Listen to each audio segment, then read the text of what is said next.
আসসালামু আলাইকুম, আশা করি সবাই ভালো আছেন। তো এই যে দেখুন গাছের মিষ্টি কুমড়া, এই মিষ্টি কুমড়া দিয়ে আজকে আমি গরুর মাংস দিয়ে রান্না করে দেখাবো। তো এই যে মিষ্টি কুমড়াকে কেটে নেওয়া হচ্ছে, ছালটা ফেলে দেওয়া হচ্ছে। আশা করি আমার আজকের রেসিপি আপনাদের খুবই ভালো লাগবে। তো দেখতেই পাচ্ছেন মিষ্টি কুমড়াটাকে কিভাবে কেটে নেওয়া হচ্ছে। মিষ্টি কুমড়ার পিসটাকে করতে হবে বড় বড় সাইজ। তো দেখতেই পাচ্ছেন কতটা বড় সাইজ রেখেছি। গরুর মাংস দিয়ে রান্না হবে, তো তার জন্য একটু বড় করেই কেটে নিতে হয়, না হলে মিষ্টি কুমড়াটা গলে যেতে পারে। তার জন্য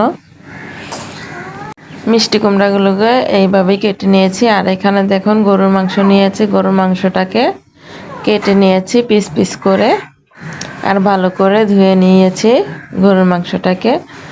আর এই যে মিষ্টি কুমড়াটা কেটে নেওয়া হয়ে গিয়েছে, দেখতেই পাচ্ছেন। আমার রেসিপি ভালো লেগে থাকলে অবশ্যই একটা লাইক করবেন। এই যে মাটির চুলায় কড়াই বসিয়ে দিয়েছি, আর তেলও দিয়ে দেওয়া হয়েছে পরিমাণ মতো। তেলটা গরম হয়ে গিয়েছে, পেঁয়াজটা দিয়ে দিলাম।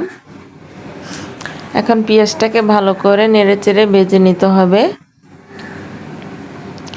মাটির চুলা রান্না কিন্তু স্বাদই অন্যরকম। মাটির চুলার রান্না কিন্তু আমার কাছে খুবই ভালো লাগে, আর খেতেও কিন্তু খুবই মজাদার হয়। কমেন্টে জানাবেন আমার আজকের রেসিপি কীরকম হয়েছে, আপনাদের কাছে কেমন লেগেছে। তো দেখুন পেঁয়াজটাকে ভালো করে ভেজে নেওয়ার পরে দিয়ে দেওয়া হলো এখানে হলুদের গুঁড়া, মরিচের গুঁড়া, আর দিয়ে দেওয়া হয়েছে পরিমাণ মতো একটু পানি। মশলাটাকে ভালো করে কষানোর জন্য কিন্তু এই পানিটা দেওয়া হয়েছে। এখন নাড়াচাড়া দিয়ে দেওয়া হলো। আর নতুন নতুন রেসিপি পেতে হলে অবশ্যই সাবস্ক্রাইব করে পাশে থাকবেন। আর এখানে দিয়ে দেওয়া হলো আদা রসুন বাটা পরিমাণ মতো, দিয়ে দেওয়া হলো গরম মশলা বাটা পরিমাণ মতো। এখন নেড়ে চেড়ে একটু মিশিয়ে নিচ্ছি।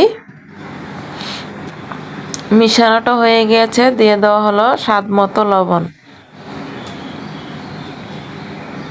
বাসায় এরকম মিষ্টি কুমড়া রান্না করে খেয়ে দেখবেন, খুবই টেস্টি হবে। এখন ভালো করে কিন্তু মশলাটাকে কষিয়ে নিতে হবে। তো আমি কিন্তু ভালো করে মশলাটাকে কষিয়ে নিচ্ছি, দেখতে পাচ্ছেন। আমার মশলাটা কষানো হয়ে গিয়েছে, দিয়ে দিচ্ছি গরুর মাংস। এখন গরুর মাংসটার সাথে ভালো করে মশলাটাকে মিশিয়ে নিচ্ছি।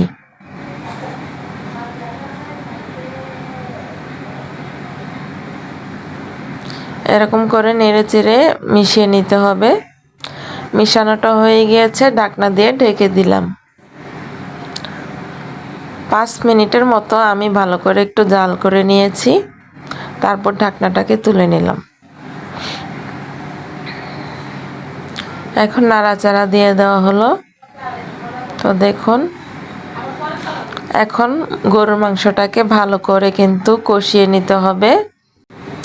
এরকম করে যদি গরুর মাংস দিয়ে মিষ্টি কুমড়া রান্না করেন, তাহলে কিন্তু বাড়ির সকলেই খুব আপনার রান্নার প্রশংসা করবে। এটা খেতে খুবই মজাদার, তার জন্য আপনাদের সাথে আমি শেয়ার করলাম। তো ঢাকনা দিয়ে ঢাকা হলো। আর দেখুন একটা পর্যায়ে কিন্তু আমি ভালো করে গরুর মাংসটা কষিয়ে নেওয়ার পরে কিন্তু দিয়ে দিয়েছি মিষ্টি কুমড়াটা। এখন ভালো করে মিষ্টি কুমড়াটার সাথে গরুর মাংসটাকে মিশিয়ে নিচ্ছি। এখন কিন্তু এই মিষ্টি কুমড়াটাকেও ভালো করে কষিয়ে নিতে হবে।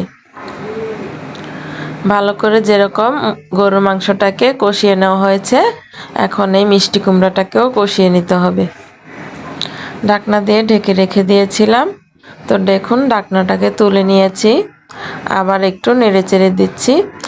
একটু নেড়েচেড়েই ভালো করে কষিয়ে নিতে হবে, না হলে কিন্তু নিচ দিয়ে পুড়ে যাওয়ার সম্ভাবনা আছে, তার জন্য।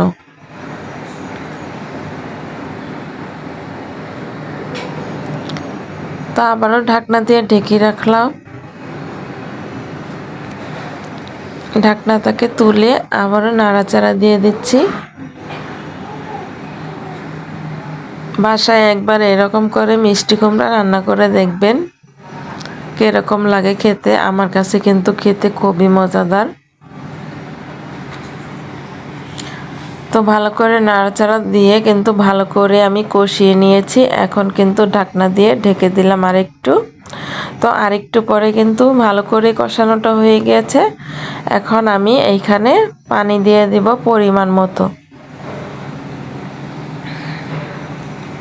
তো দেখুন এখানে আমি পরিমাণ মতো পানি দিয়ে দিয়েছি।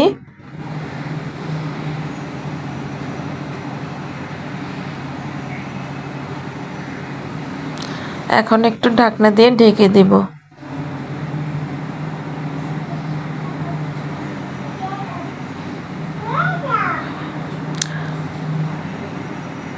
তো দেখুন একটু নাড়াচাড়া দিয়ে দিচ্ছি। মিষ্টি কুমড়াটাকে কিন্তু ভালো করে জাল দিয়ে নিচ্ছি, দেখতেই পাচ্ছেন। এখন ঢাকনা দিয়ে ঢেকে দিলাম। ভালো করে জাল করা হয়ে গিয়েছে মিষ্টি কুমড়াটা। ঢাকনাটা তুলে নিলাম। তো দেখুন আমার কিন্তু মিষ্টি কুমড়া আর গরুর মাংসটা কিন্তু রান্না হয়ে গিয়েছে। তো মিষ্টি কুমড়া দিয়ে গরুর মাংস রান্নার রেসিপিটা কীরকম লেগেছে অবশ্যই কমেন্টে জানাবেন। ভালো থাকবেন, সুস্থ থাকবেন।